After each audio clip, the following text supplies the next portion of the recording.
সদায় জয় গতিকে সত্যটো যিমান লুকুৱাবলৈ চেষ্টা কৰি থাকিলেও এটা সময়ত সত্য ওলাব মোৰ দৃঢ় বিশ্বাস নমস্কাৰ জনাইছোঁ আৰু মোৰ লগত আছে আজি কোন জানেনে সকলোৰে ভাল লগা এগৰাকী অভিনেত্ৰী সুকন্যা ৰাজগুৰু আৰু থিয়েটাৰ কোৰ্চত সুকন্যা ৰাজগুৰু ইমান ধুনীয়া অভিনয় কৰিছে আমি মাজতে পাগল হৈ যাব লাগিব আৰু আজি নিত্যানন্দত শ্ৰী শ্ৰী লক্ষ্মী পূজা মহোৎসৱ নিত্যানন্দত মানুহৰ যি টিকটক শীৰ্ষক যি মোৰ চকুৰে একাপ চাহ নাটক ইতিমধ্যে প্ৰথম দৰ্শনী নাটক শেষ হৈ গ'ল আৰু হাজাৰ হাজাৰ মানুহ দ্বিতীয় দৰ্শনীৰ কাৰণে মানুহ বৰ্তমান আৰু ফুল হৈ গ'ল আৰু তৃতীয় দৰ্শনীৰ কাৰণে ব্যৱস্থা কৰিছে টিকট ৰাতিপুৱাৰ পৰা দি থকা হৈছে ইমান মৰম আচলতে কেনেকৈ সম্ভৱ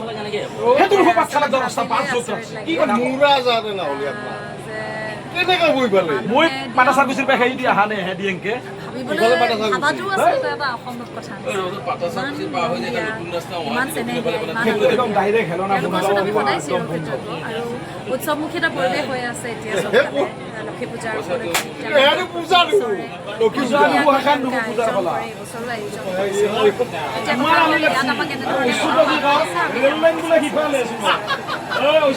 আৰু আমাৰ ইয়াৰ মতে মৰমৰ জুবিন দাই আমাৰ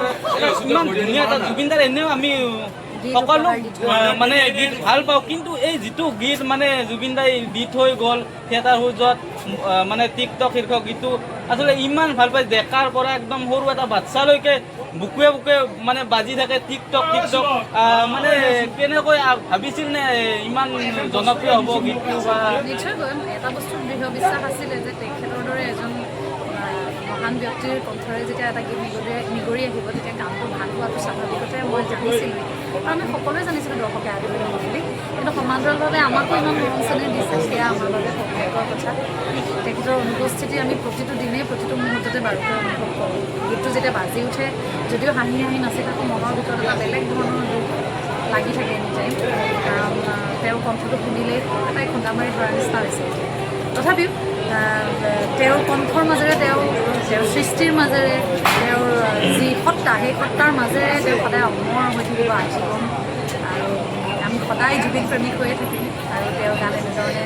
জন্মৰ পৰা প্ৰজন্ম শুনি যাম আৰু তেওঁৰ যাতে আইডিঅ'লজি তেওঁৰ যাতে চিন্তাধাৰা যাতে আমি সকলোৱে লৈ আগবাঢ়িব পাৰোঁ ধন্যবাদ আৰু ইতিমধ্যে জুবিন দাৰ ন্যায়ৰ কথাটো আচলতে 22 দিনমান সেই হৈ গ'ল কি ক'ব আচলতে মই বিশ্বাসী যে ন্যায় পাম কিয়নো সত্য সদায় জয় গতিকে সত্যটো যিমান লুকুৱাবলৈ চেষ্টা কৰি থাকিলেও এটা সময়ত সত্য ওলাব মোৰ দৃঢ় বিশ্বাস আমি সত্য সদায় জয় হ'ব আৰু জুবিন দাই যিহেতু সদায় সকলোৰে পক্ষত মাত মাতি আহিছিলে তেনে এজন মহান ব্যক্তিৰ পক্ষত অন্যায় কেতিয়াও দুদিন দেৰি হ'লেও হোৱাটো হ'বই নিশ্চয় নিশ্চয় আৰু এইখিনিতে মই সুকন্যাক ধন্যবাদ জনাইছোঁ আৰু লগতে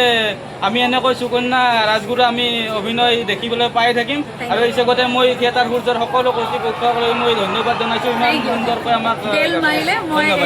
ধন্যবাদ